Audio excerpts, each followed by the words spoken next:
Okay, so today we're diving into Nice, France. I mean, it's one of those cities, everyone's heard of it, right? Picturesque beaches, incredible art. Oh, yeah. But, and I think this is true, a lot of really popular destinations, it's easy to kind of get caught up in that tourist bubble Yeah. and maybe miss out on what makes it, truly special.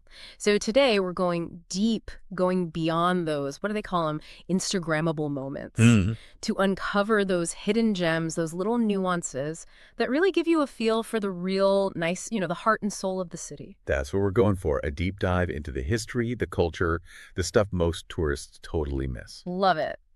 All right. So I think a good place to start, and this is probably on everyone's nice itinerary already, is the Promenade des Anglais. Of course. It's iconic, right? Yeah. But I will admit, when I see stunning views of the Mediterranean in every single guidebook, part of me rolls my eyes a little. Like, okay, it's pretty, I get it. Right. But what's the story there? What am I missing about the Promenade des Anglais? Well, the name itself is a clue, right? Promenade des Anglais, it means walkway of the English.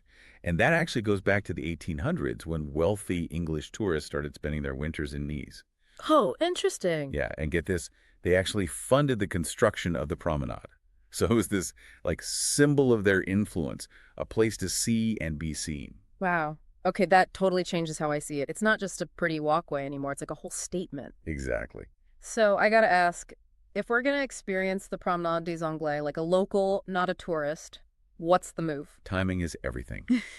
Early morning before the crowds hit or evening when the light is just magical, you'll catch those perfect photo ops. Got it. Sunrise or sunset stroll it is. Jotting that down. Okay, from the coast, let's head inland to, oh gosh, help me out here. Vieux Nice. Yes, Vieux Nice, the old town. All right, now this is my kind of place. I am a sucker for those little winding streets, the colorful buildings, all those little shops and cafes, just begging to be explored. Absolutely, yeah. And, each one of those streets has its own story to tell. Centuries of history hidden in plain sight.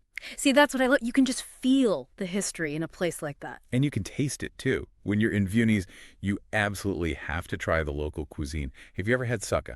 Saka? No, what's that? Oh, it's a nice specialty. It's like this savory pancake made with chickpea flour, a little olive oil, super crispy on the outside, really flavorful. You usually find it sold by street vendors fresh out of the oven. Okay, see, now that's what I'm talking about. That's the good stuff. I'm putting fine saka at the top of my nice to-do list. You won't regret it. Okay, so we've strolled the promenade, gotten wonderfully lost in Vieux Nice. Where to next? Well, from the narrow streets of Old Town, let's head uphill, literally, to Castle Hill. Castle Hill, okay. What awaits us up there? Well, everyone talks about the panoramic views from Castle Hill, and trust me, they are stunning. You see the entire city, the coastline, the mountains in the distance. Yeah. It's a must-see for a reason. Yeah, those views sound incredible, and that's definitely something I always try to seek out when I'm traveling, get a lay of the land. Absolutely. But here's the thing. Most people just climb to the top, take their pictures, and leave. They miss out on one of the best-kept secrets of Castle Hill, a beautiful waterfall tucked away on the hillside. Wait, hold on. A hidden waterfall. Did not see that coming. Okay, now this is the kind of insider tip I was hoping for. I'm all about those little hidden gems.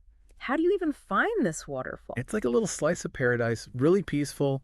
Ask a local, they'll point you in the right direction. It's worth the detour, trust me.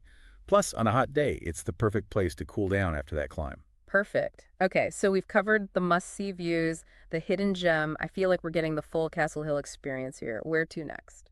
All right, from the great outdoors, let's dive into some art.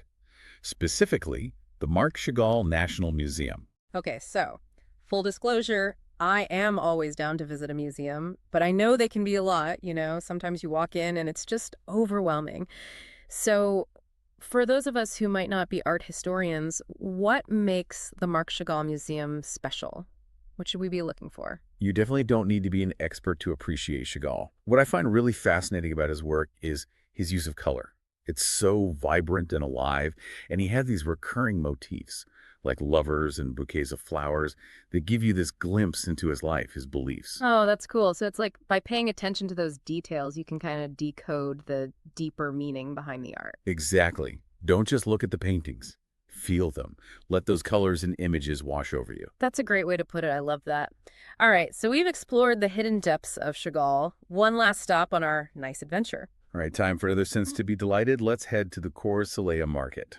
Okay, the market. I did see a little blurb about this. It sounds like it's bursting with like flowers and fresh produce and all sorts of local goodies. It is. It's the heart of the city. You'll find everything there, from fresh flowers and local produce to handmade crafts and antiques. It's giving serious sensory overload in the best way possible. Exactly. The sights, the smells, the sounds.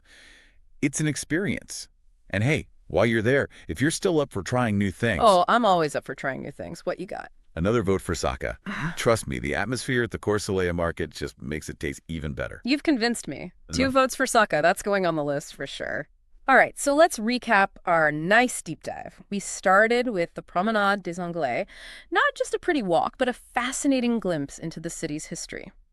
Then we ventured into the heart of Vieux Nice, those charming, winding alleys, and discovered Saka, which I am now on a mission to try. It's a must. From there, we climbed Castle Hill, enjoyed those breathtaking panoramic views, and even uncovered a secret waterfall, which, I mean, come on, who doesn't love a hidden gem? Then we immersed ourselves in the world of Marc Chagall, learning to decode the deeper meanings behind his vibrant art. And finally, we rounded out our journey with the sensory feast that is the Cours Saleya Market. Wow, I feel like we just experienced a whole different side of Nice. We did. And, as you explore each of these places, pay attention to how they connect to each other. The history, the culture, the food, even that soca you're going to try. They all weave together to tell the story of Nice. I love that. That's such a great takeaway. It's those connections that create a truly rich travel experience. Exactly. So think about it. How do you think knowing a little bit about the history of Nice, the art, the food, how do you think that might change your perspective as you explore the city? It's more than just a checklist of sights to see. Exactly. It's about understanding the soul of a city. Love that. All right, everyone, pack your bags, grab your walking shoes, and get ready to experience the real Nice.